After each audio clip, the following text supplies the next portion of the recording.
Assalamualaikum warahmatullahi wabarakatuh. Halo, perkenalkan nama saya Sita Aulia dan teman Saya Devi Nur Adhari. Kami dari kelompok 12 akan mempresentasikan modul kami dengan judul Peran Konselor dalam meningkatkan produktivitas dan kinerja karyawan. Video ini dibuat untuk memenuhi tugas dalam mata kuliah BK Industri dan Organisasi. Oke, sebelum kita masuk, saya mau tanya nih, Dek, konseling itu apa sih, Dek? Baik Aul. Nah, jadi konseling ini merupakan sebuah proses bantuan yang diberikan oleh seorang konselor kepada klien guna untuk membantu klien ini menyelesaikan masalahnya. Gitu ya. Jadi gunanya untuk menyelesaikan masalah. Nah, kalau konseling dalam dunia kerja itu apa, Dek? Konseling dalam dunia kerja itu merupakan proses bantuan yang dilakukan oleh tenaga profesional kepada individu atau kelompok dan organisasi. Nah, gunanya untuk mengatasi masalah yang berkaitan dengan pekerjaan maupun kehidupan pribadi yang berdampak pada kinerja dari karyawan tersebut.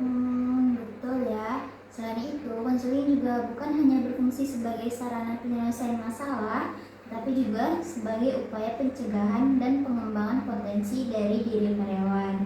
Kemudian, dalam praktiknya, konseling di tempat kerja itu menekankan pada asas kerahasiaan, keterbukaan, empati, serta pendekatan yang sistematis. Nah, kalau produktivitas dan kinerja karyawan itu gimana deh? Kalau produktivitas itu merupakan kemampuan karyawan dalam menghasilkan output secara optimal, dengan menggunakan atau memanfaatkan sumber daya yang ada. Nah, sedangkan kinerja itu adalah hasil kerja yang dicapai berdasarkan standar yang telah ditetapkan oleh suatu organisasi atau perusahaan tertentu. Nah, lalu menurut Aul, produktivitas dan kinerja karyawan itu dipengaruhi oleh faktor apa aja ya? Kalau produktivitas dan kinerja karyawan itu dipengaruhi oleh beberapa faktor, Dek. Yang pertama ada faktor internal, yaitu seperti motivasi diri, kepribadian diri, kemudian kondisi psikologis dari diri karyawan. Kemudian ada faktor eksternal yang pertama dari lingkungan kerja, kemudian pemimpinan, kemudian yang terakhir ada budaya organisasi. Nah, yang terakhir ada faktor sosial, yaitu hubungan antar rekan kerja. Nah, karyawan yang memiliki kondisi mental yang baik cenderung lebih produktif dan mampu bekerja secara efektif. Nah, kalau permasalahan karyawan dalam dunia kerja itu apa sih, Dek? Nah, kalau misalnya permasalahan karyawan dalam dunia kerja itu salah satunya seperti stres kerja akibat tekanan tugas. Nah, terkadang itu karyawan banyak merasakan stres karena terlalu banyaknya tekanan dari atasan. Nah, hal ini terjadi karena beban kerja yang diberikan itu berlebihan dan tuntutan targetnya itu terlalu tinggi. Nah, lalu karyawan ini akan merasa tertekan, cemas, dan sulit berkonsentrasi.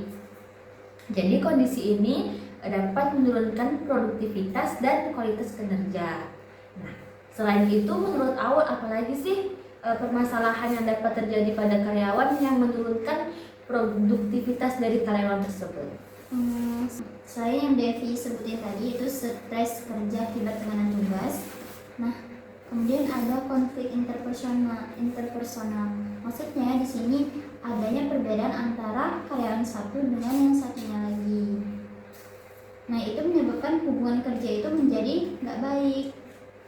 Gitu kan, misalnya nanti karyawan satu berantem dengan karyawan satu. Nah, mungkin nanti pas di lingkungan kerjanya mereka mungkin akan merasa nggak nyaman gitu kan, dalam berkomunikasi juga gitu sih. Ya, benar Aul. Nah, selain itu Aul ada juga burnout dan kelelahan kinerja. Karyawan ini kadang merasa jenuh, lelah, dan kehilangan semangat bekerjanya. Jadi hal ini dapat menurunkan performa dan kinerja karyawan itu secara signifikan gitu. Jadi kan banyak kan karyawan yang karena terlalu banyak tuntutan kerja dari atasan itu, jadi dia merasa kelelahan bekerja, jadi dia stres, lelah dan jenuh. Nah, lalu ada juga kurangnya motivasi kerja tersebut. Nah, hal ini disebabkan karena kurangnya penghargaan atau lingkungan kerja itu yang tidak mendukung. Terkadang kan ada ya lingkungan kerja yang toksik kayak gitu kan. Nah, itu juga merupakan salah satu permasalahan yang terjadi di karyawan sehingga menurunkan produktivitas kinerjanya. Lalu ada juga ketidakpuasan terhadap pekerjaan. Nah, hal ini terjadi karena harapannya tidak sesuai dengan kenyataan pekerjaannya. Jadi, karyawan ini merasa tidak nyaman dan sering mengeluh. Lalu hal ini dapat berdampak pada keinginan dari karyawan itu untuk keluar dari pekerjaannya.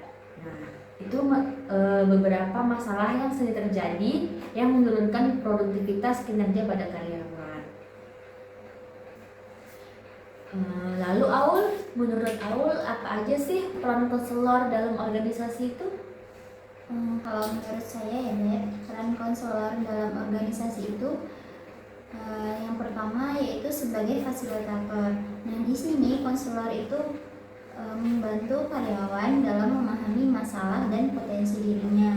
Kemudian peran konselor yaitu sebagai mediator. Maksudnya adalah di sini konselor membantu klien menyelesaikan konflik antar individu, antar rekan kerja seperti itu. Kemudian peran konselor sebagai motivator, yaitu gunanya untuk meningkatkan semangat dan kepercayaan diri karyawan. Siapa tahu mungkin karyawan ada mungkin karyawan yang introvert. Nah, jadi di sini konselor itu berperan sebagai motivator untuk meningkatkan semangat dan kepercayaan diri dari karyawan. Kemudian ada sebagai edukator, yaitu memberikan pemahaman tentang pentingnya kesehatan mental. Kesehatan mental itu penting kan, Dek? Iya. Yang terakhir ada sebagai konsultan, yaitu memberikan masukan kepada manajemen terkait kondisi karyawan.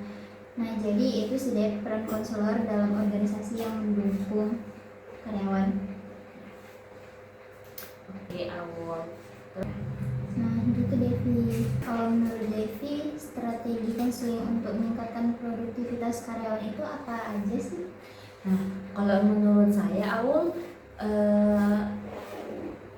strategi konseling untuk meningkatkan produktivitas ini ada beberapa strategi.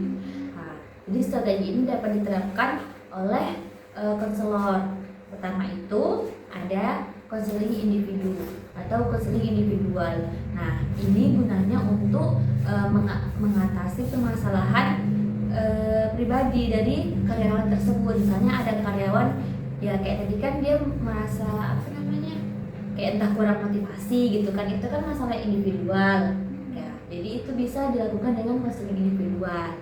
Lalu yang kedua itu dengan konseling kelompok. Nah, terkadang dalam suatu kelompok karyawan itu terjadi permasalahan yang menyebabkan turunnya produktivitas kinerja dari karyawan tersebut. Nah, di situ seorang konselor dapat melakukan konseling kelompok gunanya untuk meningkatkan kembali dinamika serta kinerja dari tim tersebut seperti itu. Lalu selain itu dapat juga dilakukan dengan pelatihan manajemen stres. Jadi konselor ini dapat melakukan pelatihan kepada para karyawan bagaimana sih cara untuk memanajemen stres itu supaya para karyawan ini tidak mengalami penurunan kinerja seperti itu. Lalu selain itu juga dapat dilakukan dengan program kesejahteraan karyawan atau well-being program.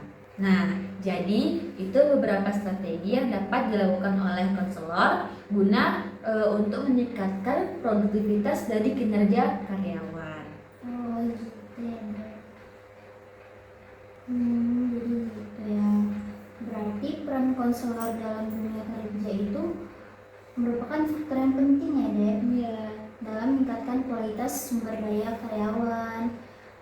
Kemudian konselor itu tidak hanya membantu karyawan dalam mengatasi masalah juga, tetapi juga berperan dalam mengembangkan potensi dari karyawan tersebut. Ya. Terus apa lagi, Dek?